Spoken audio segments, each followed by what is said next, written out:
सत्या तसं अजिबात करणार नाही. उगाच काही बी बोल नका. असला कपटीपणा नाही जमायचा त्याला. स्वभावानं किती बी रागीट असलं तरी मनानं लई साधा येतो. आता एवढं सगळं होऊन बी माझ्या आईच्या आजारपणात माझ्या बहिणीवर संकट आलं तेव्हा तोच होता माझ्या बरोबर. आणि आता बी माझा सत्या मला एकटं सोडणार नाही.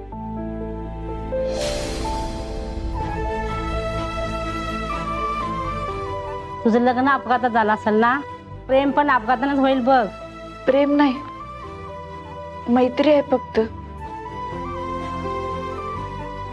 सर, ज्या हॉटेलचा बेड तुटला होता त्या हॉटेलची माहिती मिळाली. त्यांचा नवरा पण तिथेच असेल. चला मॅडम.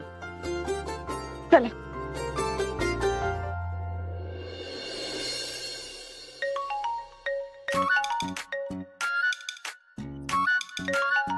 बोल बोल मा. अरे सत्यजित सुरू आहे. उप्र सत्या भावा, कशी काय बावड्याची गुलाबी गुलाबी थंडी? काय मजा बिजा केली का नाही थंडीचा? अरे कसली मजा आणि काय. इथं लय मोठा घोळ झालाय बलमा. वाघमारे हरवल्यात कुठं तर. मी तात्या साहेबांचं पार्सल द्यायला गेलो होतो आणि परत आलो तर वाघमारे नव्हत्याच इथं. मी लय शोधलं पण कुठंच सापडून झाल्यात. अरे आणि त्यांचा फोन बी हॉटेलमध्ये विसरला होता. मग हॉटेलवर आलो तर त्यांचा फोन डेड.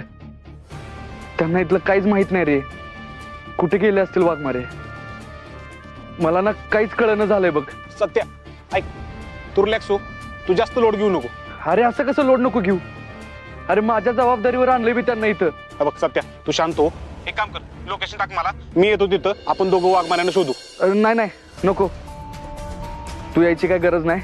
अरे पण सत्या, तू एकटा तिथं काय करणार आहेस? अरे मी बघतो, तू काय येऊ नकोस. मी तुला कळवतो.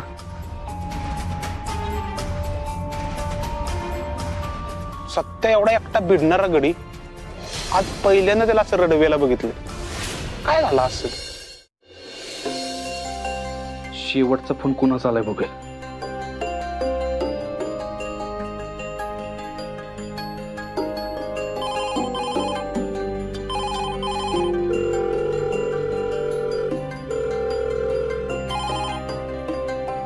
Hello, Meda police station. Hello madam, कोण बोलतंय? हॅलो. हॅलो. हा बोला, आवाज येतोय. Hello hello. Hello. Hello. Hello. Hello. Hello. Satya ऐक ना. हा हॅलो मॅडम, मी सत्यजित सुर्वे बोलतोय. हा हा बोला. मगाशी या नंबरवर ज्या मॅडमनी फोन केला होता त्या मॅडम आहेत का तिथं? अहो काय तुम्ही? सत्या